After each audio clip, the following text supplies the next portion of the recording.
Assalamualaikum warahmatullahi wabarakatuh. Waalaikumsalam warahmatullahi wabarakatuh. Siapa yang nggak masuk? Hadir Bu, hadir semua Bu. Alhamdulillah.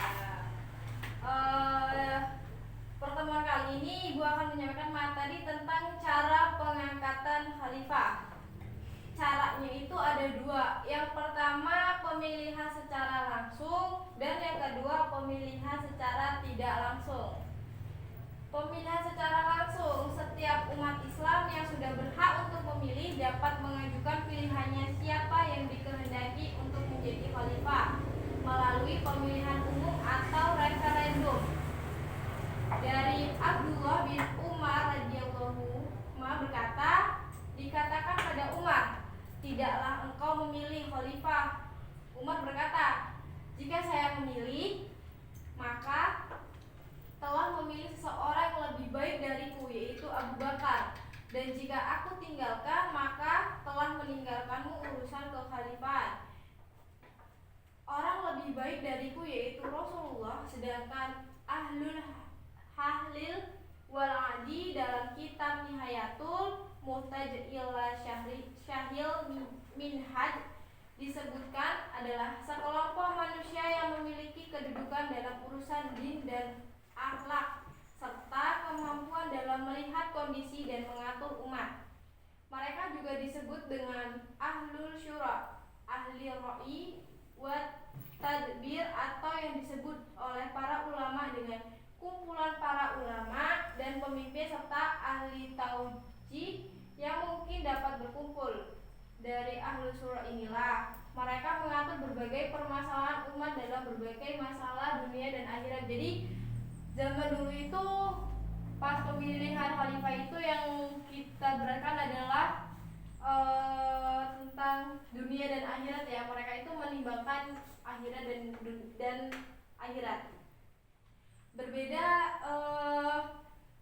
dari penjelasan di atas jelas bahwa ahlul waladi bukanlah DPR atau MPR saat ini. Jauh bedanya antara timur dan barat dan langit dengan sumur. DPR dan MPR dipilih dengan hanya berdasarkan suara terbanyak, sedangkan ahlul hali waladi dipilih karena kemampuan dan ilmu dalam masalah din serta kondisi wakil. DPR dan MPR dipilih tidak mempertimbangkan akhlak, sedangkan ahlul wahli waladi dipilih karena akhlak mereka yang mulia dan kedalaman ilmu mereka. Jika ada yang menyamakannya, itu adalah ketidakpahaman mereka dengan din Islam ini. Jadi yang zaman dulu sama zaman sekarang itu bedanya, kalau zaman dahulu itu khalifah itu dipilih karena mementingkan dunia dan akhirat. Kalau sekarang MPR dan DPR itu dipilih karena tidak mempertimbangkan akhlak. Mereka hanya melibatkan suara terbanyak. Yang kedua, pemilihan secara tidak langsung, yaitu pemilihan oleh ahlul hali waladi atau wakil-wakil rakyat yang telah berhak memutuskan segala sesuatu yang berkaitan dengan urusan umat Islam. Cara ini bisa dilakukan dengan cara dipilih oleh pemimpin umat atau usulkan oleh terdahulu.